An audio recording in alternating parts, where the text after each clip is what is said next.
Está organizada a las 7 de la noche, a lo mejor después de eso. Ah, bueno, pero ahorita ya, a ver.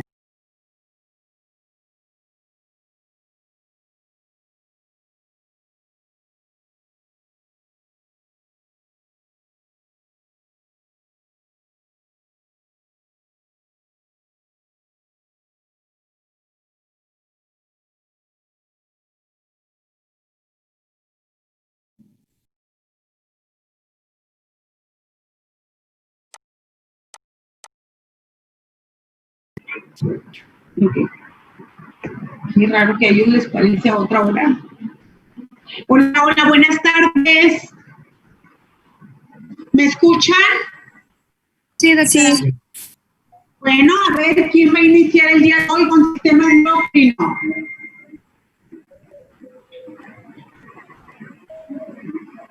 ¿Quién desea empezar, chicos? Anímense. Ya después ya no va a haber clases de patología, ¿eh? Yo, doctora. A ver, vamos, muy bien, ¿ves? Las mujeres bien valientes, estas son de las mías, vamos. Sí, voy. Pues primero vamos a empezar con sistema endocrino, que pues la hipófisis va a ser una glándula pituitaria y es una estructura pequeña en forma como de ovo que reposa en la base del cerebro de la astilla turca. La hipófisis va a tener un papel central en la mayoría de las células endocrinas y la hipófisis va a producir hormonas tróficas que estimulan la producción de las hormonas.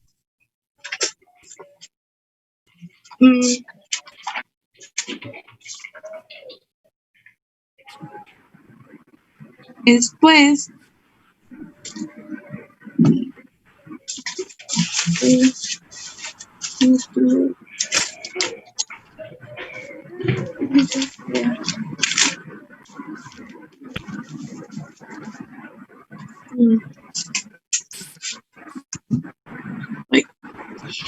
luego dice que la hiperactividad se va a no. Sí, ¿qué pasó?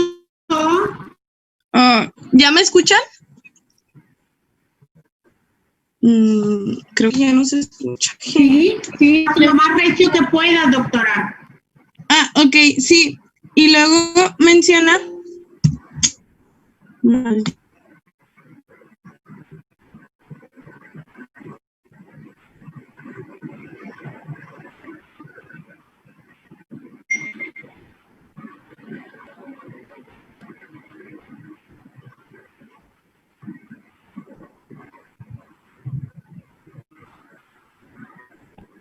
Nixie.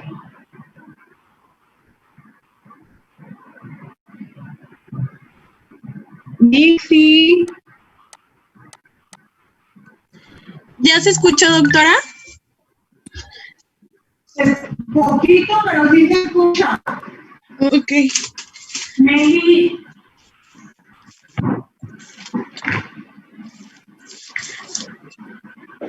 Bueno, luego vamos a hablar acerca de los tumores que va a haber en la adenohipófisis. Que van a ser...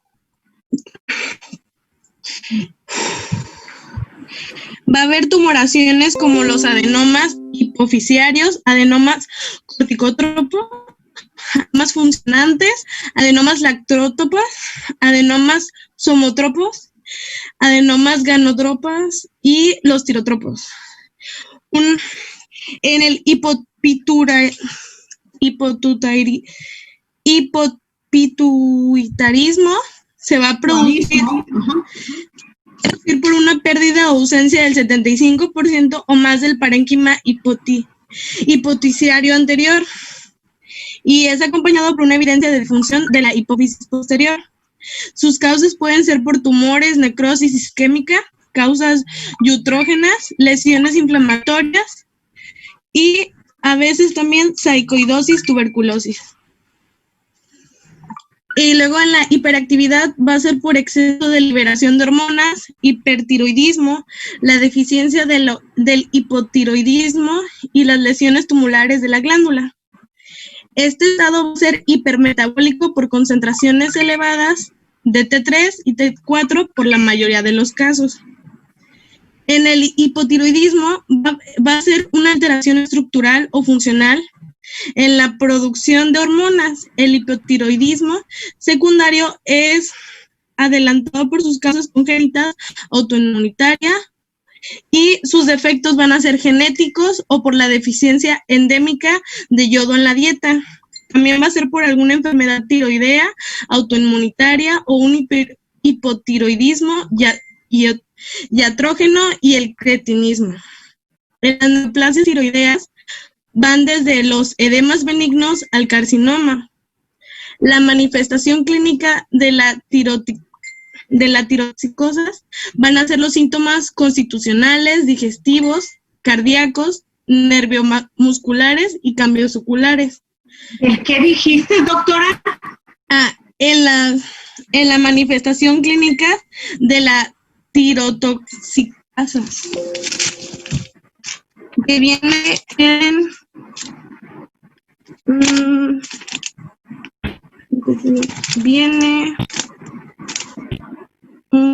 viene a partir de la página 357 y dice que su manifestación clínica van a ser síntomas constitucionales como los digestivos, los cardíacos, los neuromusculares y los cambios oculares.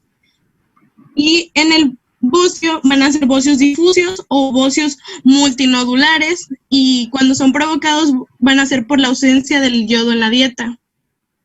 Los criterios para la naturaleza de un nódulo tiroideo van a ser los nódulos solitarios, los nódulos en personas muy jóvenes, nódulos en hombres, exposición a la radiación y nódulos que captan la radiación. Y luego habla sobre la insuficiencia cortisuprarrenal. Se puede deber el hiposoprorrenalismo primario y el hiposuprarrenalismo secundario, y puede ser crónico o agudo. En el crónico puede ser la enfermedad de Addison y en el agudo va a ser por la crisis suprarrenal. En las causas de la insuficiencia suprarrenal se va a dividir también en agudo y crónico. En agudo... ¿Mande? Está bien, te escucho, mija. Sí. En el agudo va a ser por el síndrome de Waterhouse o Friedreich's, y en el crónico van a ser por infecciones del síndrome de la inmunodeficiencia adquirida o infecciones fúngicas, hemocromatosis, amiloidosis sistémica, sarcoidosis y enfermedad metatástica. Y luego en la médula suprarrenal va a ser embriológicamente funcional y diferente a la corteza suprarrenal. Va a haber tumoraciones de la médula suprarrenal, que puede ser fexiohomocitoma o neuroblastoma. Cromocitoma, ¿no será, doctora? Sí, lo siento. Y generalmente van a seguir una regla de los 10, que son el 10% son extrasuprarrenales, el 10% son bilaterales, el 10% son malignos y el 10% no se asocian a la hipertensión. Las características diferenciales que van a contrastar sus homólogos son que se presentan a una edad temprana, aparecen en múltiples órganos endocrinos, los tumores son con frecuencia multilocales y estos tumores son más agresivos y vienen precedidos por un estudio asintomático. Y luego habla de que va a haber órganos afectados como el páncreas, la glándula paratiroidea, las insulinomas, la hipófisis, los adenomas y la glándula pituitaria. En la neoplasia de la endócina múltiple de tipo 2A va a ser la glándula tiroidea, el carcinoma medular, la médula suprarrenal y la glándula paratiroidea. Y en la neoplasia endocrina múltiple de tipo 2B va a ser el carcinoma medular, el hiperparatiroidismo y las manifestaciones extraendocrinas y los feocromocitomas. Y bueno, está bien, Mixi, hasta aquí está bien, mija. Ok, chicos, en este capítulo son varios órganos de los que debemos revisar sus patologías. Básicamente, cuando hay una alteración del tiroides o de la hipófisis, es o que no está funcionando o que está funcionando de más o que causa neoplasia. Son tres cosas, ¿verdad? O que no funciona, como hablamos de un hipotiroidismo o un hipertiroidismo, cuando se refiere a la glándula suprarrenal, o cuando hay cáncer en la tiroides. Entonces siempre hay que ver nada más si funciona de menos o de más, o si está haciendo la formación de un tumor, que actualmente en la sintomatología, dependiendo la localización del tumor, pues va a dar efecto de masa. A ver, primero que todo venía la hipófisis. Primero que todo viene la glándula hipofisiaria.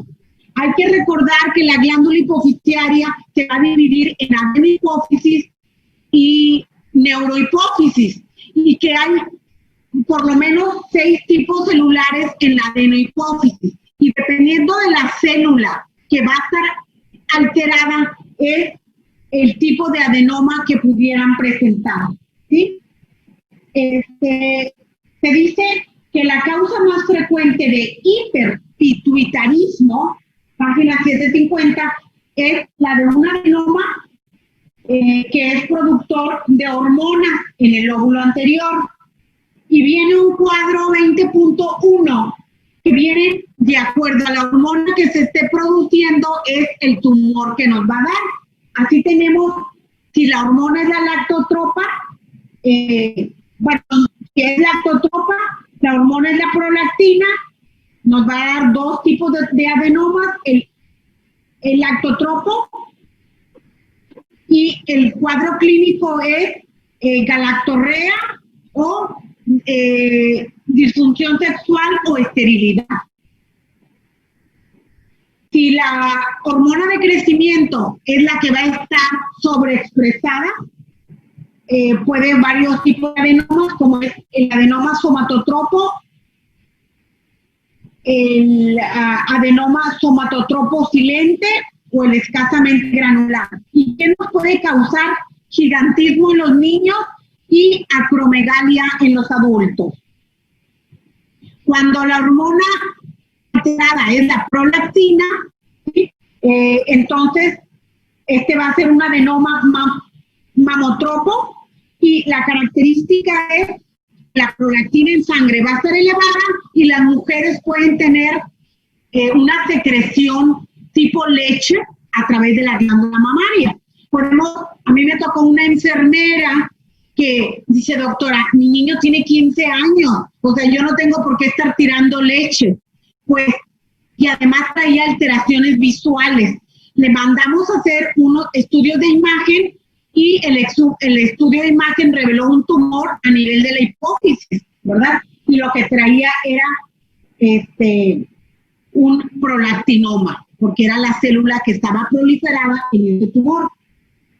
Y así es, si es la hormona, la TSH, entonces va a darnos un tumor que es el tirotropo o adenoma tirotropo, y el cuadro clínico es un hipertiroidismo. Entonces vamos a tener varios tipos de adenomas, y es de acuerdo a la célula que va a proliferar, es el nombre del tumor.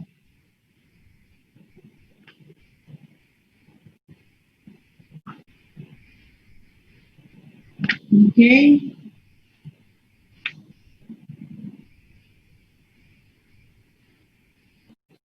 Habitualmente los tumores de la hipófisis, acuérdense que la hipófisis no pesa más de de 1 gramo, de 0.5 a 1 gramo, y es algo muy pequeñito que está localizado en la silla turca, pero así sea una glándula muy pequeñita, es capaz de producir todas estas hormonas de las que hemos estado hablando. Entonces, habitualmente son un adenoma hipoficiario, es una lesión blanda, bien delimitada. Los tumores pueden estar localizados solamente en la silla turca o pueden comprimir el nervio óptico. Y además de dar efecto de masa, el paciente puede tener alteraciones visuales. Entonces, si el dato clínico más importante de que si hay un tumor en la hipófisis es el hiperpituitarismo, y la causa más frecuente pues es un adenoma, ¿sí? Entonces siempre cuando haya cantidades mayores de las normales en sangre, hay que pensar en un tumor hipofisiario, y en este caso se llaman adenomas hipofisiarios. No es maligno, no es un cáncer, pero lo que lo hace difícil es donde está localizado. No es lo mismo que quiten un sarcoma de un dedo a que vayan, abran el cráneo, el hueso, la meninge, separen el cerebro y lleguen a la silla turca. Entonces, a veces se puede lesionar algún nervio y pues darnos alguna complicación. Entonces, también en cuanto a su tamaño, los tumores tiroideos van a clasificar en microadenomas y macroadenomas, ¿sí? Se dice que los microadenomas son menores de 1 centímetro y los macroadenomas son mayores de 1 centímetro, ¿sí? Cuando hablamos de los adenomas de la hipófisis. Y entonces, de acuerdo al tipo de célula que esté proliferando, vamos a tener adenomas lactotropos, ¿verdad? Que dice que es el tipo más frecuente, página 753. El adenoma lactotropo secretor de prolactina es el tipo más frecuente de adenoma hipofisiario hiperfuncionante. Después sigue el somatotropo. Este nos puede causar alteraciones en cuanto a la estatura del paciente, ¿sí?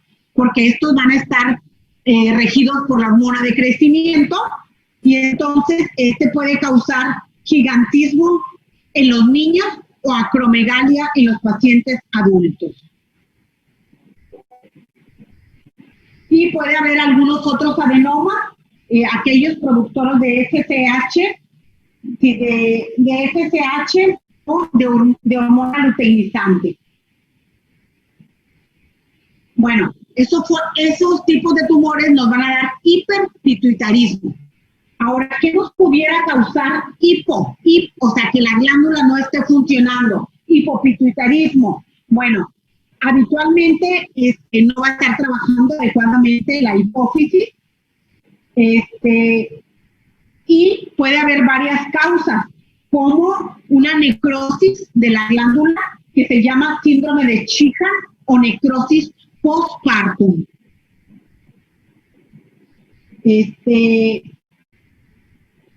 Puede presentarse al final de la gestación o después del parto.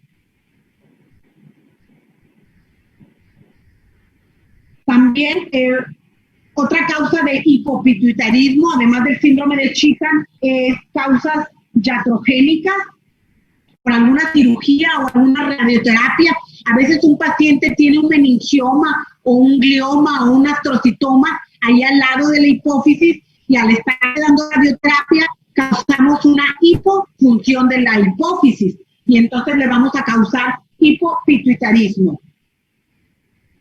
Otras causas menos frecuentes podría ser una lesión inflamatoria como la sarcoidosis o la tuberculosis o algún traumatismo. Esas fueron alteraciones del lóbulo anterior. Lóbulo posterior, los síndromes de la hipófisis posterior o neurohipófisis. Recordar que en la neurohipófisis hay células que se llaman pituicitos, además de células gliales, eso se llaman neurohipófisis. Ahí puede haber, hay axones y células nerviosas. Aquí puede haber, como se produce la hormona, la vasopresina o la ADH, se llama ADH, y esta puede aumentar de acuerdo, cuando hay modificaciones de la presión osmótica. Okay. Esta hormona va y actúa a nivel renal, a nivel de los glóbulos renales. Esa es la ADH. También ahí se produce la oxitocina. Esta oxitocina, acuérdense que es una hormona que debe de actuar cuando una mujer está embarazada. Y también participa en la producción de la leche. También cuando hay una alteración de la ADH puede causar diabetes insípida. Los pacientes presentan mucha orina, diuresis excesiva o poliuria, y también va a haber una incapacidad de reabsorción adecuadamente del agua. También hay otro síndrome que se llama síndrome de secreción inadecuada, que se asocia a un exceso de ADH y causa una reabsorción excesiva de agua. Y va a causar una hiponatremia. Entonces, las alteraciones de esta hormona de la ADH tienen que ver con síndrome de hipófisis posterior. Ok, de ahí ya viene glándula tiroides. ¿Alguien que desea explicar, además de mí, si glándula tiroides otra vez? No está de más.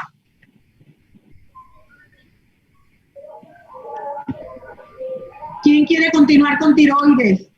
Continúo. Ok, Daniel Siriba, ándele para escucharlo. Adelante, okay. Daniel. Menciona que la glándula tiroidea está compuesta por dos lóbulos laterales conectada por un mismo, localizado en la laringe, y está llena de tiroglobulina y secreta la T3 y la T4.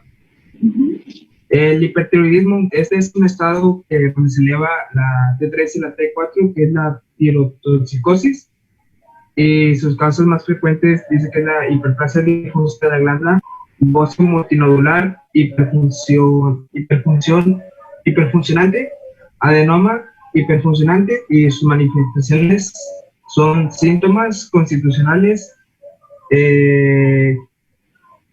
digestivos, cardíacos, neuromusculares, cambios oculares, hipertiroidismo. Okay. Y después tenemos el hipotiroidismo, que se debe a una alteración estructural o funcional que interfiere en la producción de hormonas tiroideas. Sus manifestaciones clínicas son el retinismo y el eczema. Después tenemos las enfermedades autoinmunitarias tiroideas, okay, que estas son la tiroiditis linfocítica crónica de Hashimoto. Okay. Menciona que es la causa más frecuente de hipotiroidismo, donde las concentraciones de yodo son suficientes y aparecen entre los 45 y 65 años y es más frecuente en mujeres.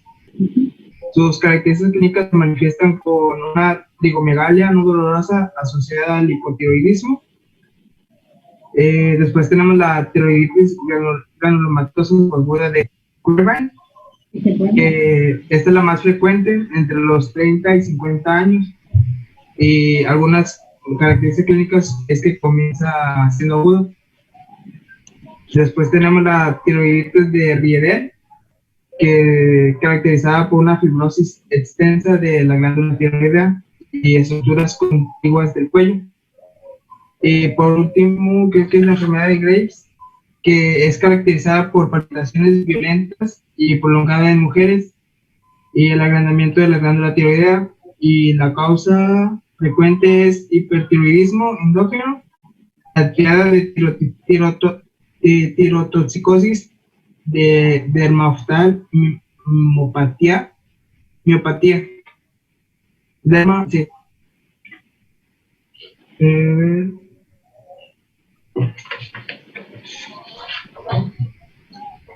Después tenemos el bocio difuso y multinodular, que es el crecimiento de la glándula tiroidea o bocio es la manifestación más frecuente de las enfermedades tiroideas.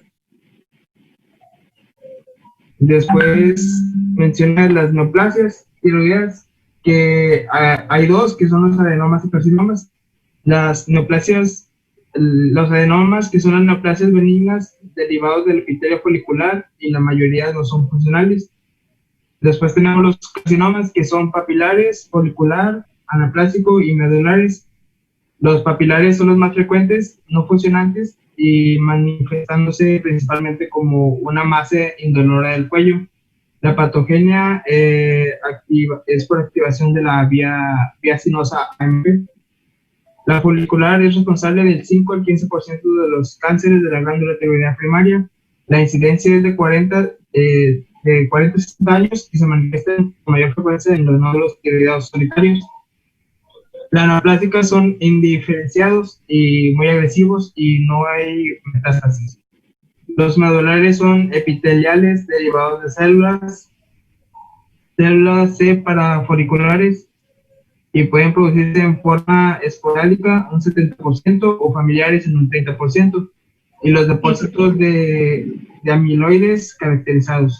Ok, muchachos, el carcinoma papilar es muy frecuente en nuestro medio. En el año, yo creo que veo unos de 5 a 10 cánceres del tiroides. El más frecuente es el papilar, lo veo más frecuente en mujeres de mediana edad y niños. También hay niños con carcinomas papilares, ¿sí? Estos tienen, por ahí vienen en la página 766, están viendo cómo se ve un carcinoma papilar al macro. Es algo irregular que forma papilas muy suaves, y al microscopio se ven las papilas, y cuando estamos viendo estas papilas hay células de núcleos muy claros, se llaman núcleos esmerilados, también se llaman núcleos de Anita la huerfanita, así lo describe ahí mismo en su libro. Entonces, estos núcleos esmerilados de Anita la huerfanita son clásicos en el carcinoma papilar del tiroides. Es el más frecuente de los 4. ¿Okay? Y luego sigue el folicular, que es el existente del 5 al 15%, el anaplásico.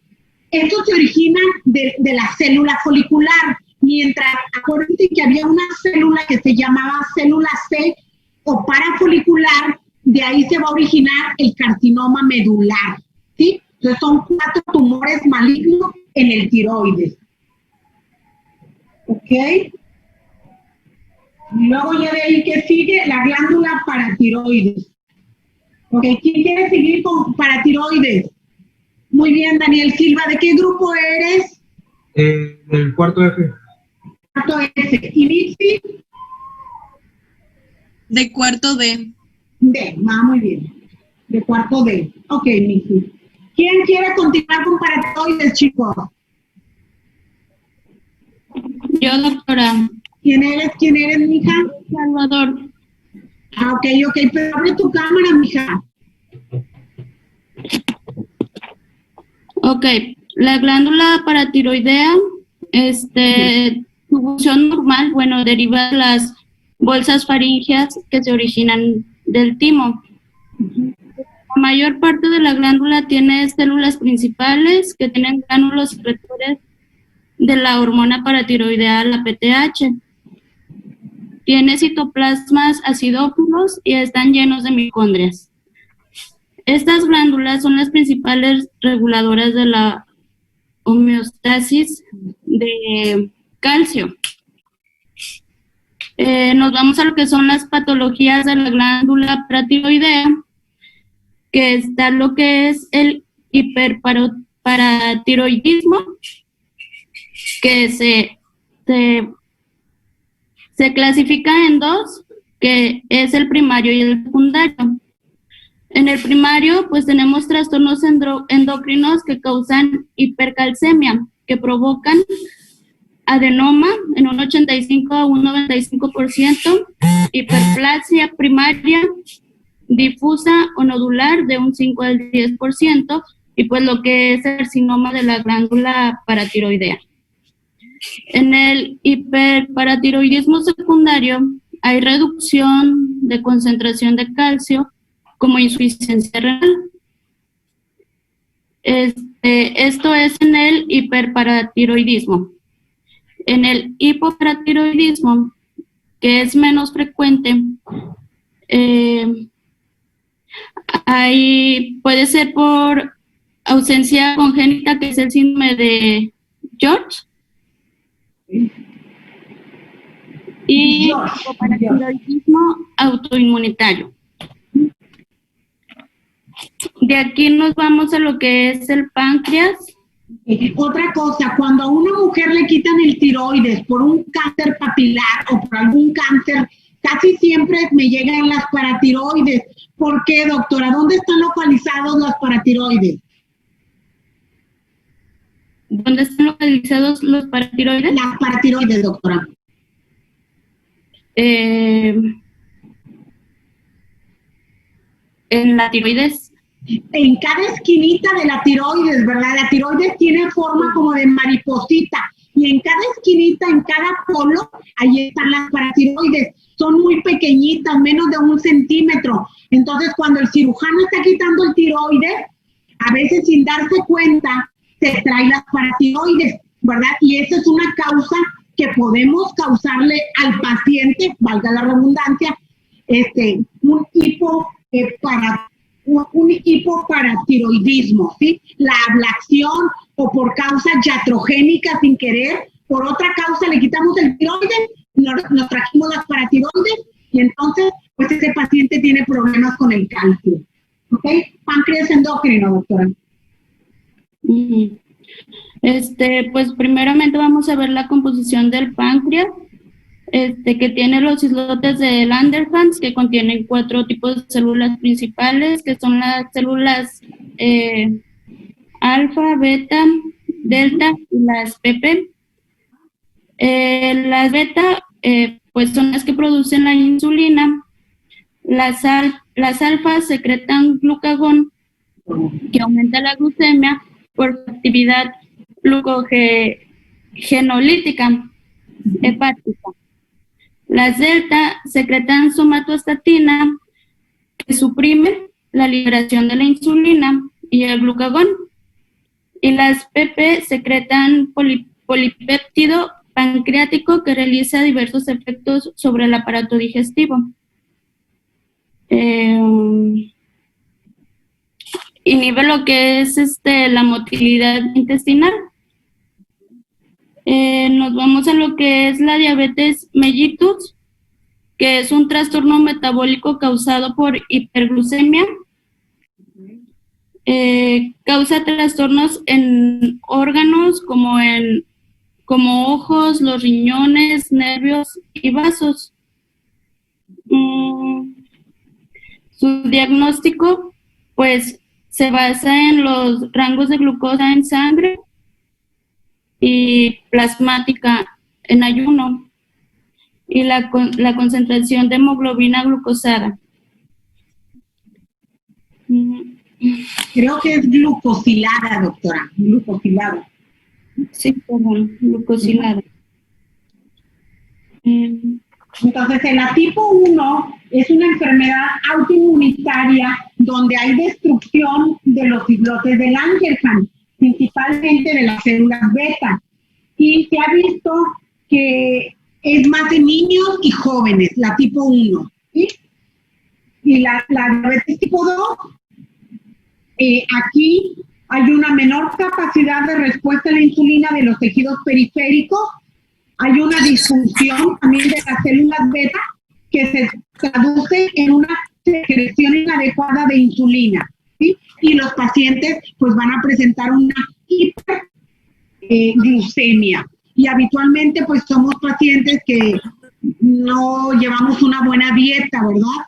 Entonces todo esto favorece a que tengamos obesidad y resistencia a la insulina. ¿Qué más, doctora?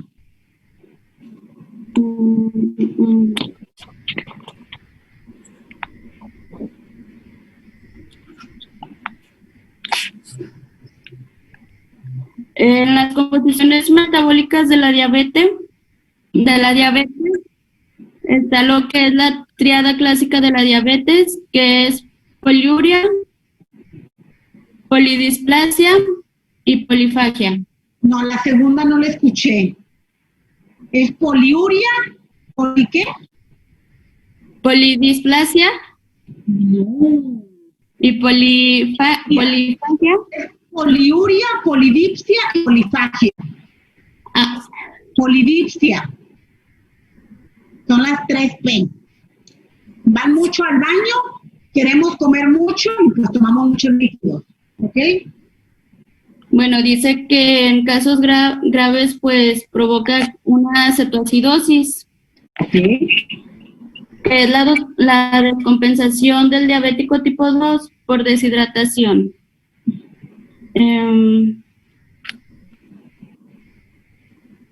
Los tumores neuroendocrinos pancreáticos, pues más que nada es en los islotes, y está lo que son los insulomas, que son tumores de las células beta, los gastrinomas, por hipersecreción de gastrina, que sería el síndrome de Zollinger-Ellison. Ajá. Esto es por hipersecreción de ácido gástrico y presencia de úlceras peptídicas graves, que afectan de un 90 a un 95 de pacientes con gastrinomas. Entonces, tumores del páncreas endocrino es el insulinoma y el gastrinoma, ¿verdad? Corteza suprarrenal, doctora. ¿Perdón? Ajá, seguimos con suprarrenal, doctora. Corteza suprarrenal. ¿O alguien más quiere participar, chicos?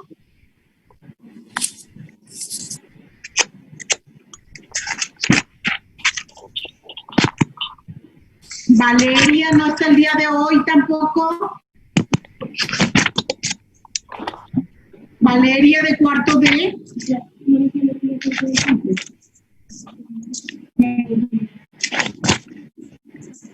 Bueno, chicos, está por acabarse el tiempo. Lo que hay que revisar en todos estos órganos es su función normal, saber algo por lo menos de la anatomía, de la histología, ¿verdad? La suprarrenal, por ejemplo, que tiene corteza y médula, qué hormonas producen y qué cuadros clínicos pueden presentar los pacientes al funcionar de más o al funcionar de menos. Nada más son 3 cosas que nos interesan en los órganos endocrinos, ¿sí? Su función normal, ¿verdad? Y si está hiperfuncionando o hipofuncionando y qué tipo de tumores van a presentar, ¿ok? Entonces, tiroides es carcinoma papilar, carcinoma medular, anaplástico y el indiferenciado. Si hablamos de tumores del páncreas, el gastrinoma y el insulinoma. Si hablamos de la suprarrenal, es el feocromocitoma, me falta otro, el feocromocitoma y el neuroblastoma. ¿Neuroblastoma? Sí, el neuroblastoma. ¿Sí? El neuroblastoma es un tumor sólido, es frecuente en los niños, por eso es importante que lo sepan. Neuroblastoma es un tumor sólido extracraneal más frecuente en la neoplasia, sobre todo en niños menores de 5 años. ¿Ok? Es el neuroblastoma. Y por ahí también vienen unas síndromes donde afecta a varios órganos, que es la de neoplasias endocrinas múltiples. Por ahí Mixi mencionó algo. ¿Ok?